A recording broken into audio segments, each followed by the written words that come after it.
hari ini. Baik Bapak Ibu Saudara yang terkasih dalam Kristus Yesus Tuhan, mari kita buka sama-sama Alkitab kita, Yesaya 45 ayat 6 dan ayat yang ke-7. Yesaya 45 ayatnya yang ke-6 hingga ayatnya yang ke-7. Apabila sudah menemukan, kita buka sama-sama, kita baca dengan suara yang serentak pada hitungan yang ketiga. Yesaya 45 ayat 6 dan yang ke-7. Yesaya 45 ayatnya yang ke-6 dan ayatnya yang ke-7. Saya undang kita bangkit berdiri dengan semangat pada hitungan yang ketiga. 1, 2, 3.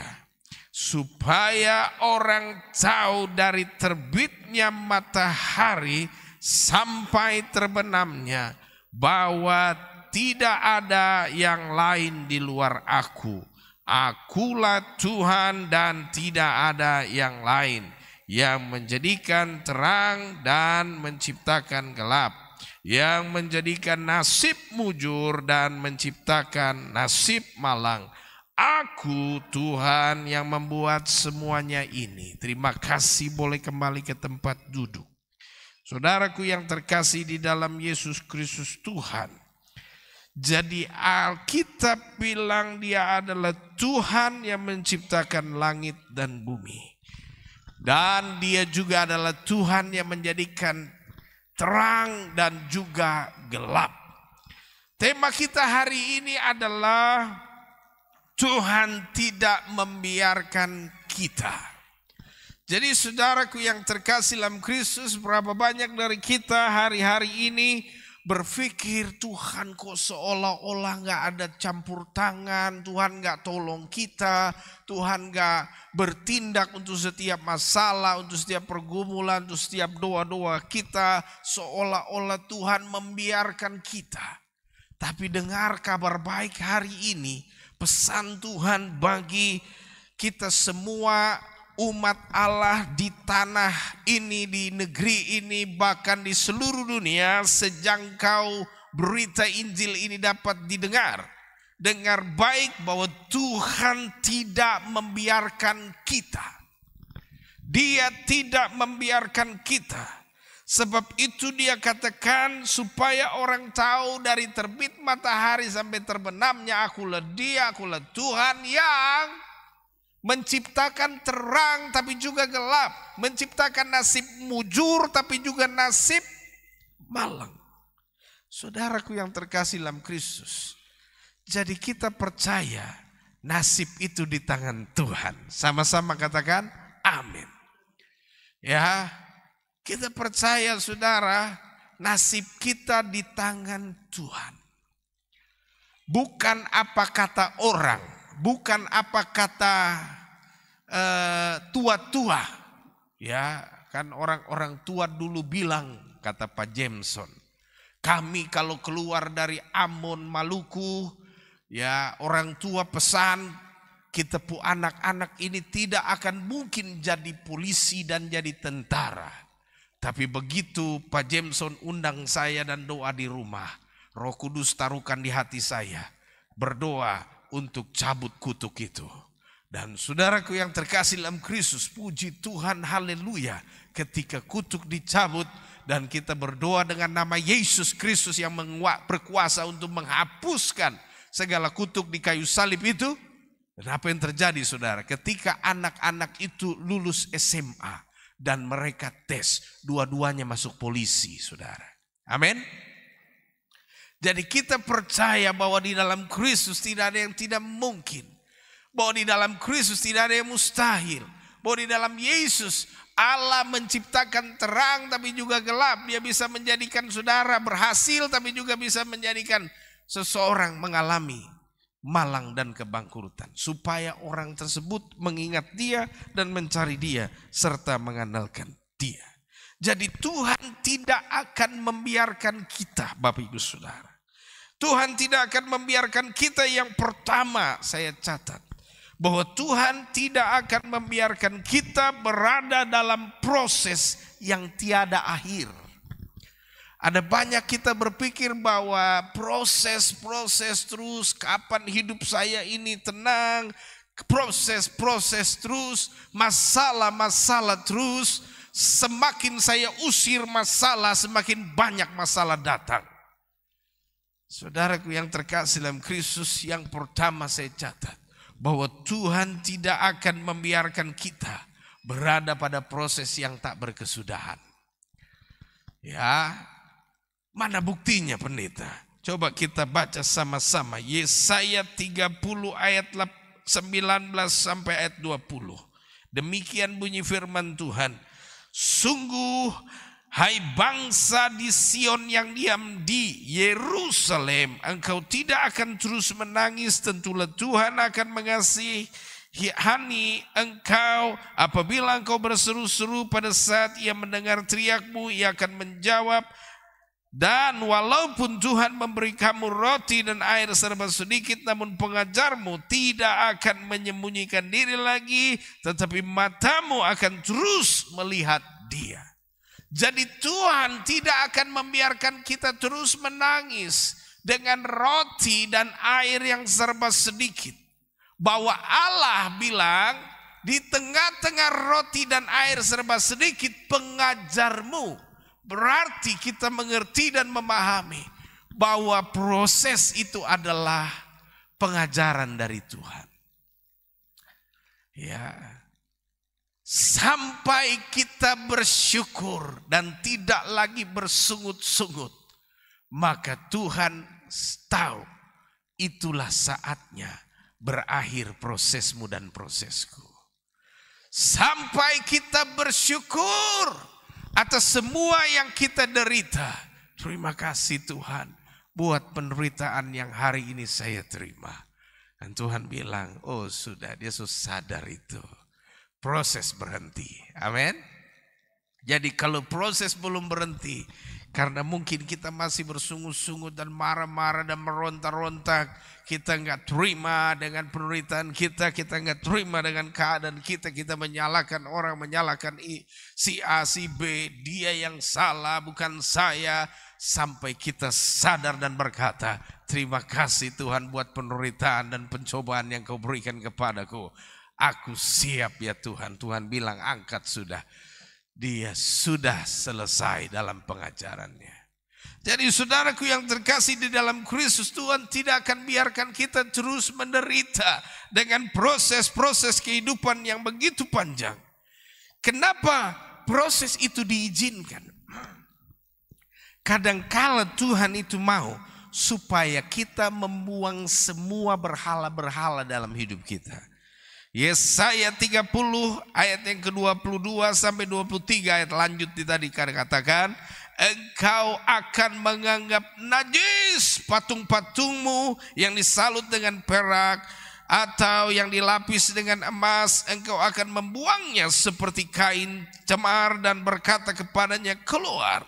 Lalu Tuhan akan memberikan hujan bagi benih yang baru kamu taburkan di ladangmu, dan dari hasil tanah itu kamu akan makan roti yang lezat dan berlimpah-limpah. Dan pada waktu itu ternakmu akan makan rumput di padang rumput yang luas. Jadi saudara, kita lihat waktu kita buang berhala-berhala, patung-patung sesembahan, kita buang semua. Pada waktu itulah lalu Tuhan akan mencurahkan hujan dan memberikan roti bagi engkau, makanan yang lezat. Bahkan ternakmu pun akan makan rumput di padang rumput yang bukan sempit tapi luas, kata firman Tuhan.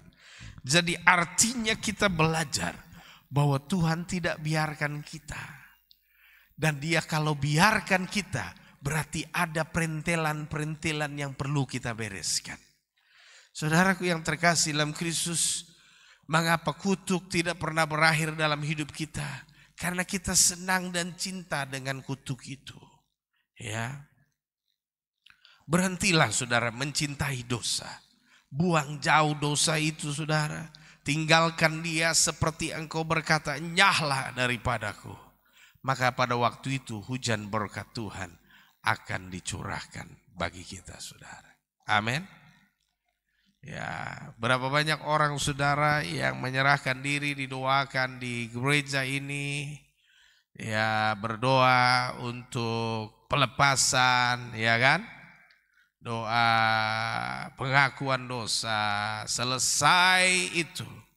Ketika dia sudah komitmen dengan Tuhan dan berkata saya tidak mau lagi hidup dalam dosa.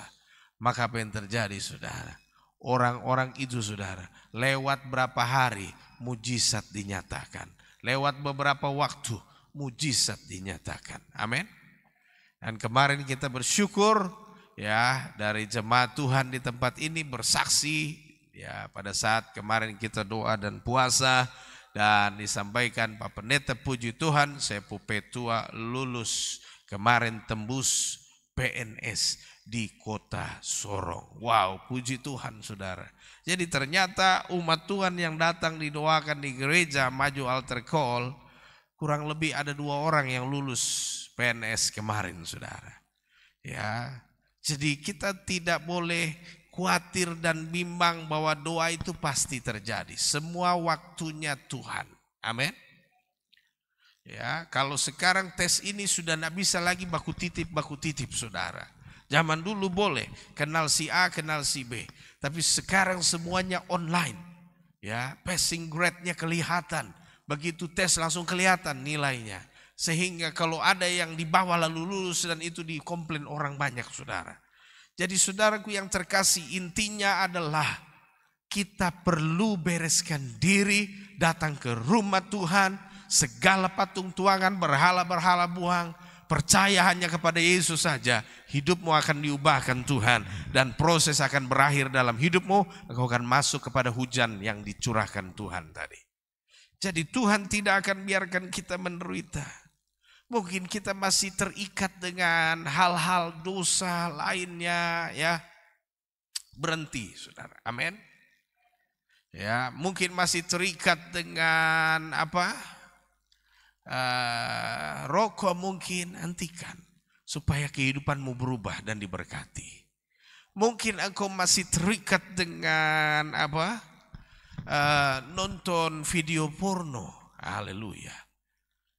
Itu saudara harus dilepaskan. Ya, ada seorang anak yang kita doakan, keluarga dari jemaat kita yang puji Tuhan, ya dia minta didoakan. Sakit panas, CT scan berkata bahwa di otaknya ada cairan. Pindah ke dokter sini, dokter sana, badannya panas, tidak kunjung habisnya. Begitu saat minta didoakan Roh Kudus turun dan Tuhan bicara, anak ini suka nonton video porno. Dan saya tanya, benar dia bilang, mau bertobat, mau Bapak, kita doakan dan puji Tuhan.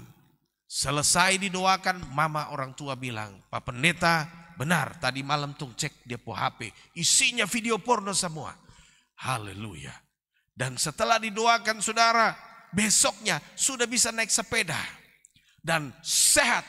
Saya ketemu dia dan keluarga bersaksi sembuh total saudara. Kadangkala yang bikin kita proses sakit penyakit tidak sembuh-sembuh karena ada barang yang ikat. Yang gak bisa berhenti. Ya.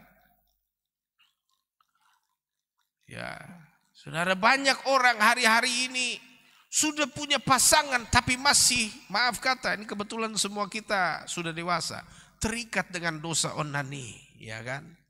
Terbuka saja saudara. Akhirnya kutuk tidak pernah berakhir. Saudara tahu anak-anak muda sekalian, saya mau sampaikan, orang yang terikat dengan dosa onani itu susah punya anak. Percaya saya bilang, saudara. Karena rusak sudah alat reproduksi itu saudara ya. Jadi saudaraku yang terkasih di dalam Kristus, berhentilah hidup dalam keterikatan. Anak-anak muda sekalian. Amin. Supaya nanti belum menikah, yang belum menikah, Pak Pendeta, iya betul juga tobat saudara. Supaya nanti begitu kau sudah kawin, nikah, langsung dapat anak. Amin. Ya saudara, karena banyak orang susah punya anak juga, salah satunya laki-laki hidup dalam keterikatan itu. Jadi hari ini saudara, buanglah semua berhala itu jauh dari hidupmu. supaya hidupmu diberkati. Ya, supaya kita berakhir dalam proses-proses penderitaan, proses sakit penyakit, proses masalah, proses ini dan itu berakhir dalam hidup kita. Kita masuk dalam kehidupan yang baru. Jangan kita hanya mau lihat orang lain sukses. Kita juga ingin. Lalu kita tidak mencapai apa yang kita inginkan. Kita melakukan dengan segala hal dan segala cara. Saudara, tinggalkan semua berhala itu, pilih Tuhan Yesus, maka hidup kita diberkati. Yang kedua, Tuhan tidak akan membiarkan kita. Yang kedua, terus menabur tanpa henti. Kalau Tuhan yang pertama tidak akan biarkan kita terus dalam proses, maka yang kedua, Tuhan tidak akan biarkan saudara dan saya terus dalam keadaan menabur tiada henti. Ya, saudara. Jadi Tuhan tidak akan biarkan kita menabur terus, Pak Pendeta, dari dulu sampai sekarang. Ya, hamba Tuhan, pendeta, termasuk Bapak Gembala sendiri bicara kita menabur supaya diberkati. Sampai hari ini saya belum merasa yang namanya menabur itu menuai, Pak Pendeta. Berarti ada yang perlu kita perbaiki, saudara. Amin. Coba kita lihat dulu. Tuhan tidak akan membiarkan kita terus menabur tanpa henti. Coba kita lihat. Mazmur 126 ayat 5 sampai 6, demikian bunyinya. Orang yang menabur dengan mencucurkan air mata akan menuai dengan sorak-sorai. Orang yang berjalan maju dengan menangis sambil menabur benih pasti pulang dengan sorak-sorai sambil membawa berkas-berkasnya. Tuhan bilang lewat Raja Daud dalam Mazmurnya, orang yang berjalan maju sambil menangis menabur benih pasti pulang dengan membawa berkas-berkasnya. Ya, saudara, jadi orang kalau menabur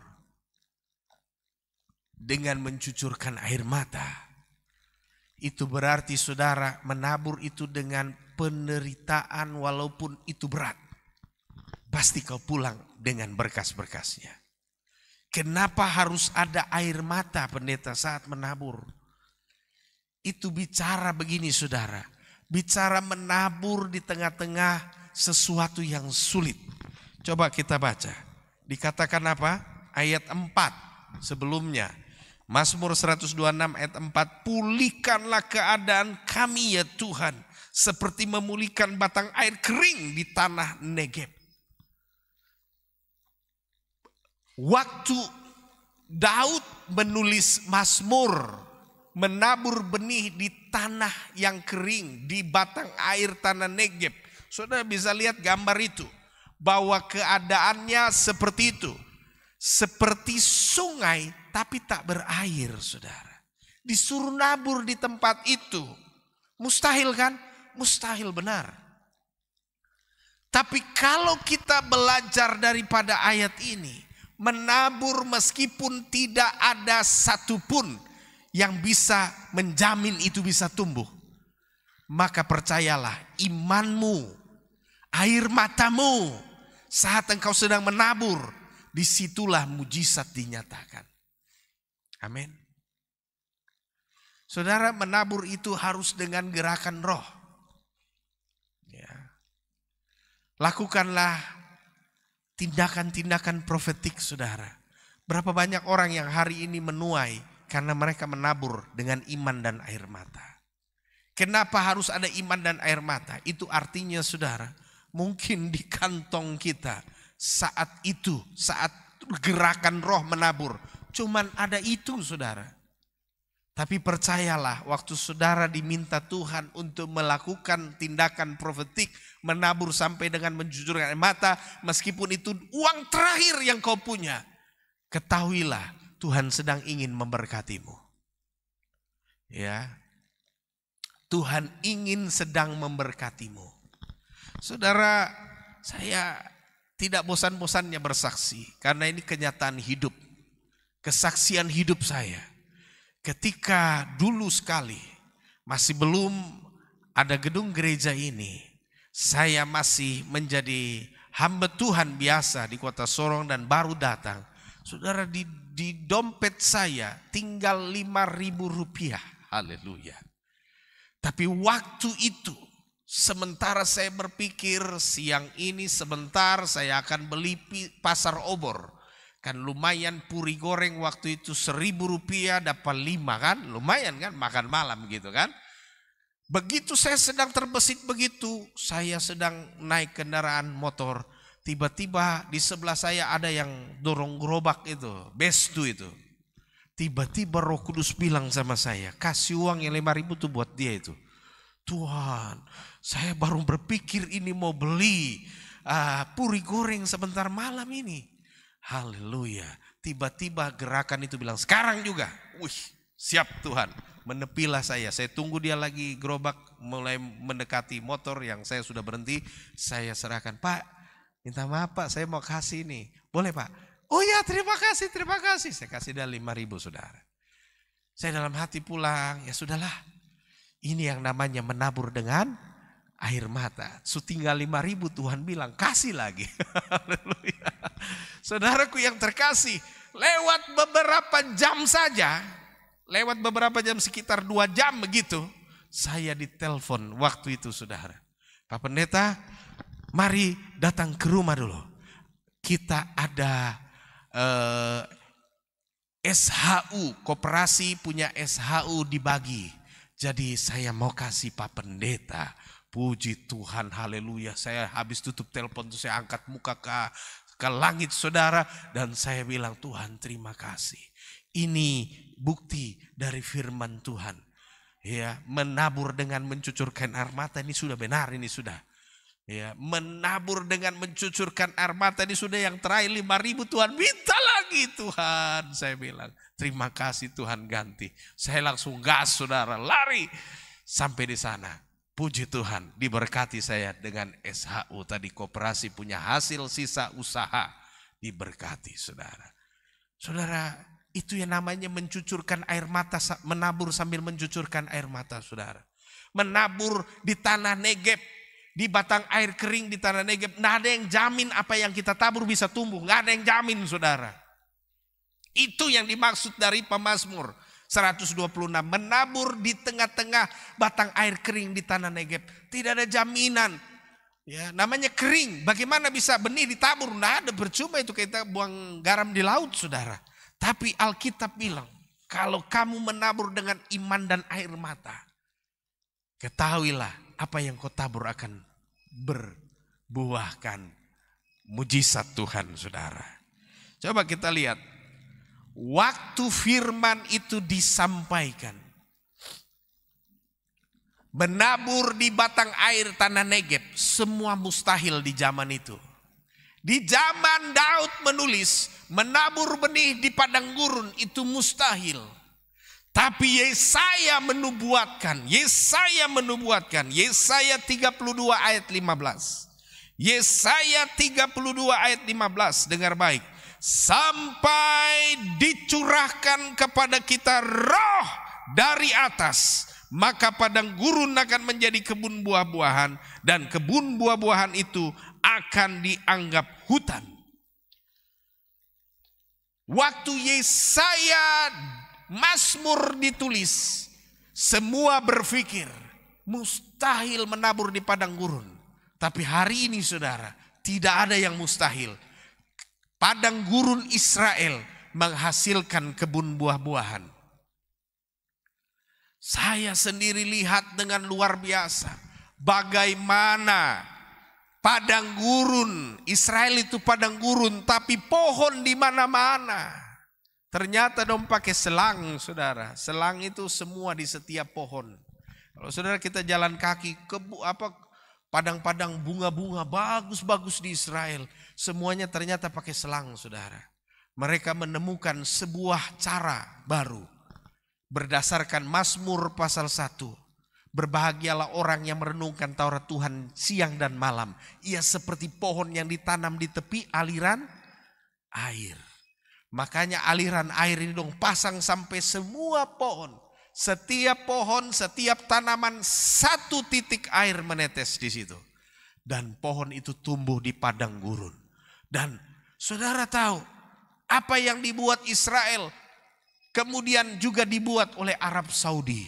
Saudi juga melakukan hal yang sama ketika dia melihat saudaranya, ya, saudara Arab Saudi, saudara, ya, mereka Ismail dan Ismail melihat Israel dan mereka bersahabat. Dan kemudian saudara, mereka juga membuat padang gurun di Saudi Arabia sekarang sudah mulai subur tumbuh-tumbuhan.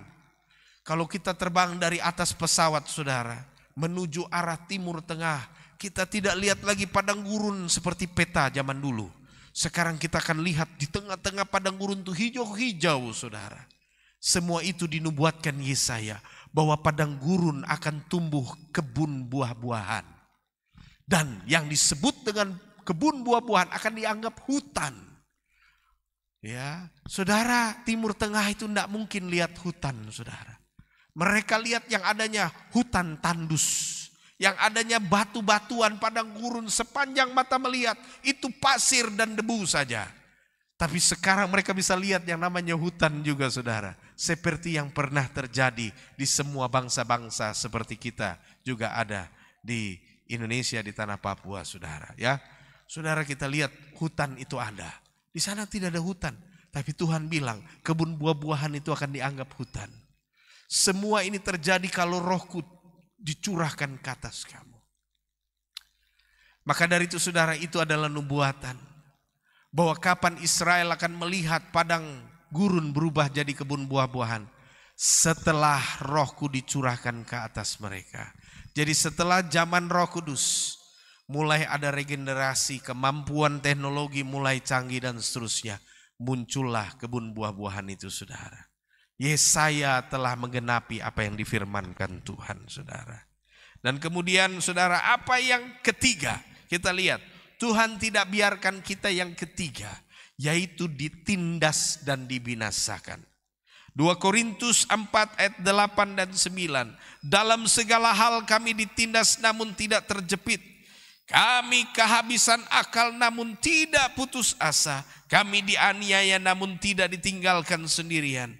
Kami dihempaskan namun tidak binasa. Tuhan tidak biarkan kita, saudara, selama-lamanya ditindas. Selama-lamanya dibinasakan. Tidak. Tuhan Allah akan mendengar setiap keluh kesah saudara yang selalu ditindas, dianiaya, diinjak-injak. Ada saudara yang di ruangan ini pernah diinjak-injak, dipukul-pukuli, saudara. Tapi ketahuilah, dengar baik. Kalau engkau pernah diinjak-injak dan dipukul-pukuli, Tuhan tidak akan membiarkan kita. Amin. Tuhan tidak akan membiarkan kita menderita, diinjak, dianiaya, dipukuli, digebuki, saudara. Dia akan menolong dan membela kita. Itu janji Tuhan, saudara. Coba kita lihat Keluaran pasal 3 ayat yang ke-7, demikian bunyi firman Tuhan. Tuhan tidak membiarkan kita ditindas dan dibinasakan. Keluaran 3 ayat yang ke-7. Dan Tuhan berfirman, aku telah memperhatikan dengan sungguh kesengsaraan umatku di tanah Mesir, dan aku telah mendengar seruan mereka yang disebabkan oleh pengerah-pengerah mereka. Ya, aku mengetahui penderitaan mereka. Wow, saudara, berarti Tuhan tidak biarkan saudara dan saya selalu diperbudak. Ada kalanya kita akan bangkit dan luar biasa menang. Saudara tahu cerita tentang Cinderella? Maka itu saudara sampai ada filmnya di 21. Ya, seorang anak perempuan yang ketika bapaknya menikah kembali dengan keluarga, ya, ibu tiri yang kejam, meninggallah ayahnya ini dan akhirnya dia tetap tinggal dengan ibu tiri ini. Saudara tahu bahwa saudara-saudara tirinya tidak ada yang mau bekerja. Hanya dialah yang disuruh untuk bekerja. Dia ditindas, dipelonco, dicaci maki, dihina. Tetapi saudara, suatu malam dia bertemu dengan peri, dan peri itu memberikan dia sepatu kaca dan jubah yang indah. Dan kemudian berdandan dengan luar biasa, kereta kuda dan juga kereta kencananya. Dan berjalanlah dia menuju istana, bertemu dengan seorang pangeran. Dan ketika detik-detik jam 12 malam, dia harus lari terburu-buru sebab segalanya akan berubah seperti semula. Di tengah-tengah larinya dia terjatuhlah dan tertinggallah sepatu kaca itu. Dan pangeran pada akhirnya mencari ke seluruh pelosok negeri, siapakah pemilik sepatu itu. Dan tidak ditemukan suatu orang pun. Sampailah dia di suatu rumah yang tidak diduga-duga, yang tidak dipikirkan. Ternyata itulah rumah sang Cinderella itu, saudara. Cinderella dijemput karena dia memiliki kaki dan ukuran kaki yang sama dengan sepatu kaca itu. Dibawalah dia menuju istana dan menikah dengan seorang pangeran yang luar biasa itu, saudara. Cerita dongeng ini saya percaya mungkin sudah terjadi di beberapa kehidupan manusia dari zaman ke zaman. Maka diciptakanlah sebuah dongeng ini, saudara, dari cerita nyata kehidupan manusia. Saya percaya saudara dan saya mungkin seperti Cinderella itu, saudara. Kita mengalami penindasan dan aniaya. Tapi kalau kita tetap setia seperti Cinderella, waktu Tuhan angkat, waktu itu kita dipermuliakan. Amin. Ya, mungkin engkau berpikir, siapa yang mau nikah dengan saya ini? Umur setua begini. Haleluya. Saya tinggal juga bukan di tempat yang bagus. Tapi saudara dengar baik. Siapa tahu dan manakala terdapatlah seorang pangeran datang dari Jakarta. Ketemu dengan saudara dan tiba-tiba minang saudara, maukah kau menikah dengan saya? Haleluya. Tepuk tangan dulu buat yang jomblo. Haleluya. Jomblo-jomblo dengar baik bahwa Tuhan pasti akan kirim pangeranmu. Mungkin dia tidak naik kereta kencana dan kuda putih, tapi dia mungkin naik, ya kan, Grab atau juga naik Maxim. Tapi mungkin dia adalah pangeran yang sedang bersembunyi di balik jubahnya. Tetapi dengar baik bahwa saya percaya Cinderella pasti akan diangkat Tuhan. Amin. Mungkin saudara berkata, tidak mungkin Pak Pendeta, saya ini gadis kampung.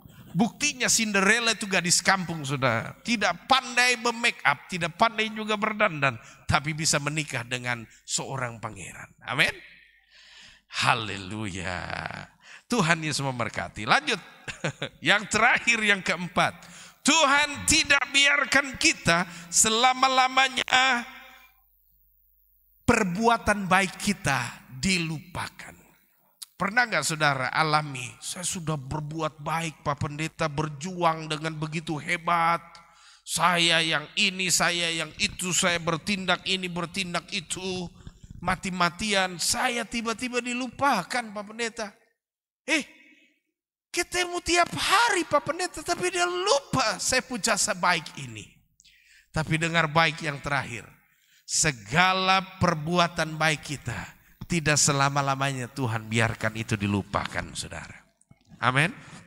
Mana ayatnya Pak Pendeta? Saya mau buka. Buka sama-sama 40. Kejadian 40 ayat 23. Tetapi Yusuf tidaklah diingat oleh kepala juru minuman itu, melainkan dilupakan. Kesian Yusuf ini bikin apa sih? Dia ada di sebuah penjara. Dia lihat dua orang lagi susah hati. Dia dekati, ternyata dia tanya, kenapa kalian dua lagi susah hati? Yang satu bilang begini, saya ini juru minuman. Saya tadi malam bermimpi. Saya bermimpi, saya mengangkat cawan. Dan di tangan saya itu banyak buah-buah anggur, saya memerasnya, kemudian saya berikan itu kepada Firaun. Ya, ada 3 carangnya. dari anggur itu dan saya berikan. Lalu Yusuf bilang begini, 3 hari lagi raja akan mengembalikan engkau pada jabatan yang semula. Tapi ingat baik-baik, kalau engkau sudah kembali kepada Firaun, ingatlah aku dijual, aku diculik. Dan aku juga tidak mendapatkan hukuman yang pantas untuk berada di bawah tutupan atau penjara ini. Selamatkan aku, beritahu kepada Firaun. Janjinya apa? Janji apa? Janji manis. Tenang, saya akan ingat engkau Yusuf. Saudaraku yang terkasih di dalam Kristus, kita mungkin seperti itu saudara ya. Banyak Pak Pendeta. Ya, saya ini dijanjikan tuh janji manis. Haleluya. Banyak sekali janji manis.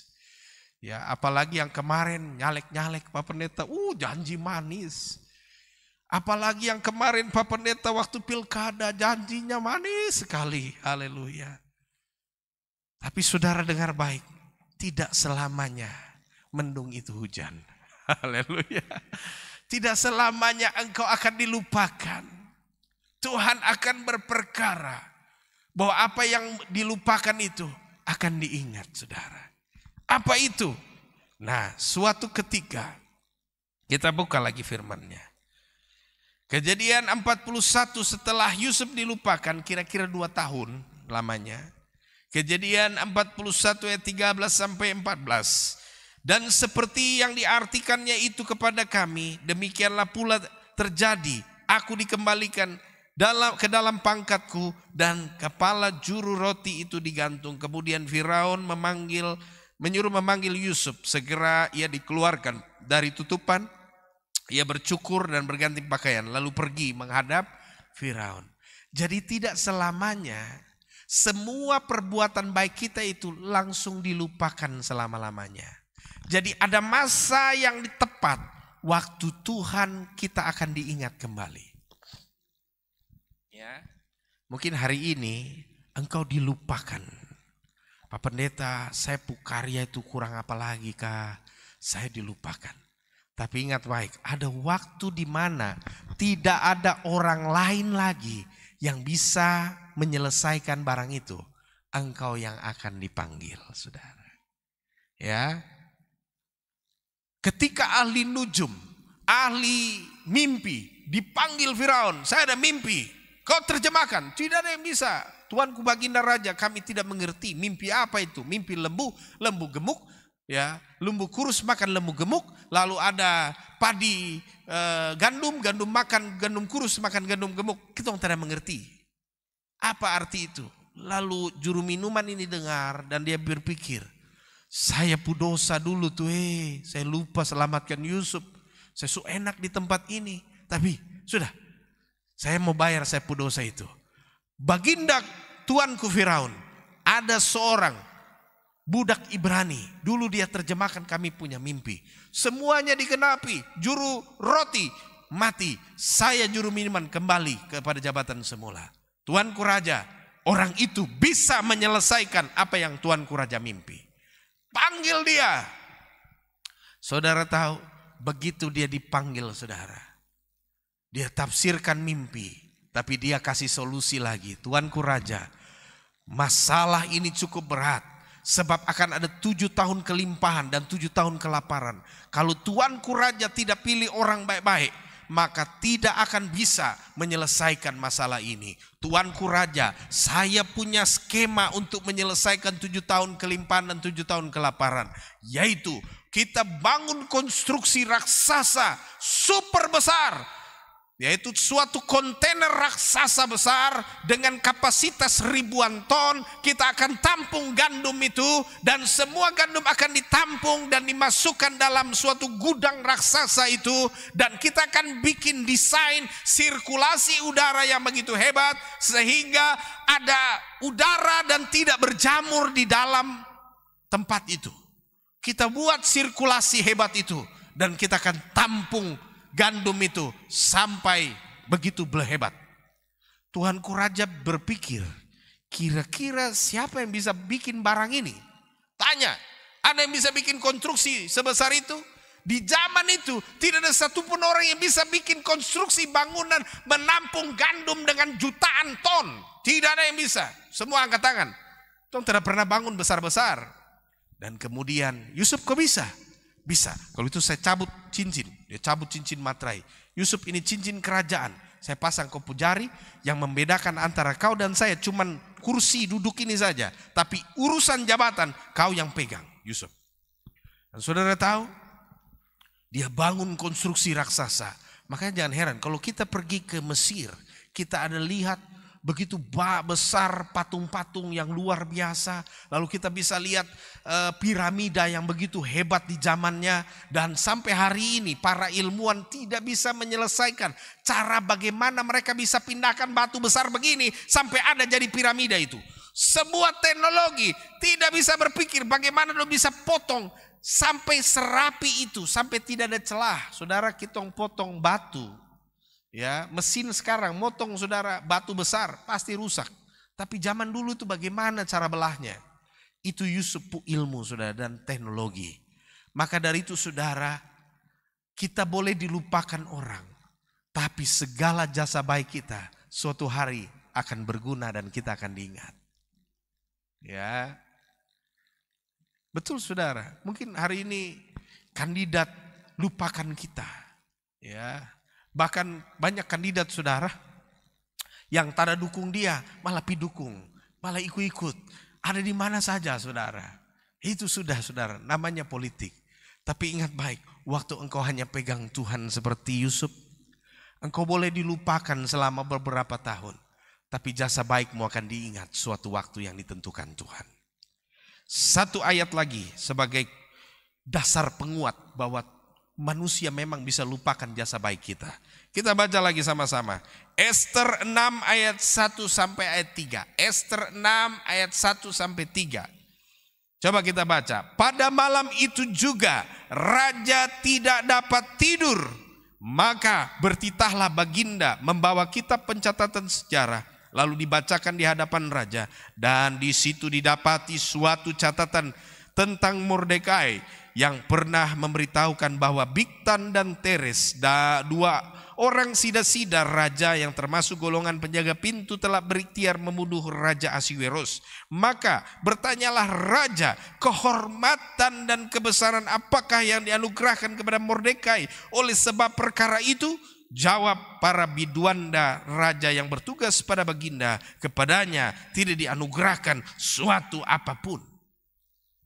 Saudara tahu ini sejarah penting, ya. Tadi kita bicara tentang orang yang tolong, lalu perbuatan baik. Ini menyelamatkan nyawa saudara. Kalau tidak ada Mordekai, Ahasweros mati, lewat dia. Ya, tidak ada lagi di dunia ini. Kalau tidak orang itu saudara. Ini jasa yang sangat besar. Dicatat dalam sejarah. Tapi raja lupa untuk kasih sesuatu kehormatan kah, apakah jasa tanda baik kah, mendali kah. Tidak dikasih apa-apa. Dan raja bilang orang ini harus diarak. Di tengah-tengah kerajaan. Naik kuda yang paling spesial, kuda yang ditunggangi oleh raja, diarak, jubah yang maha indah dipakaikan dengan harta kekayaan, semua kasih buat Mordekai dan jabatan tertinggi yang ada di pemerintahan pada waktu itu saudara. Tetapi kalau kita lihat bagaimana rahasianya, kalau saudara baca, Ester dan Mordekai itu puasa ternyata 3 hari 3 malam dengan grup yang ada di Mordekai. Dorang doa puasa lalu raja mimpi barang ini saudara. Dia susah tidur lalu dia buka kitab-kitab dan dia baca catatan itu. Jadi ternyata saudara, kalau saudara jasa baik dilupakan orang, doa puasa saja. Haleluya. Amin. Amin.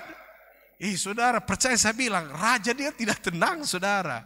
Mau raja apapun juga saudara. Raja Media Persia ini saudara. Raja Ahasweros yang mengepalai beberapa negara pada waktu itu. Waktu itu saudara, Ahasweros adalah raja adidaya saudara. Kurang lebih seperti raja Amerika sekarang saudara. Dia memimpin di tengah-tengah dunia ini saudara. Dan raja yang setinggi itu bisa ingat dengan jasa baik saudara. Karena doa puasa 3 hari 3 malam saudara.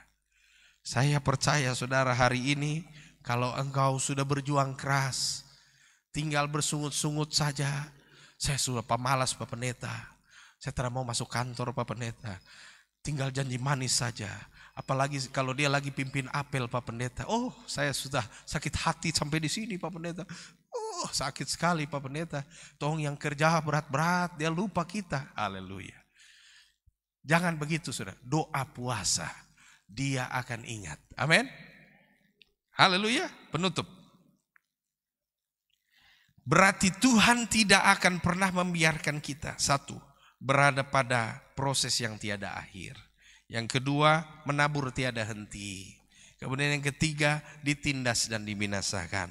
Dan yang keempat, segala perbuatan baik kita lalu dilupakan. Tuhan tidak biarkan itu saudara. Tuhan telah membuktikan dari sejarah-sejarah Alkitab. Tuhan tidak pernah melupakan janjinya. Tuhan akan mengubah segala masa menjadi indah di dalam Tuhan.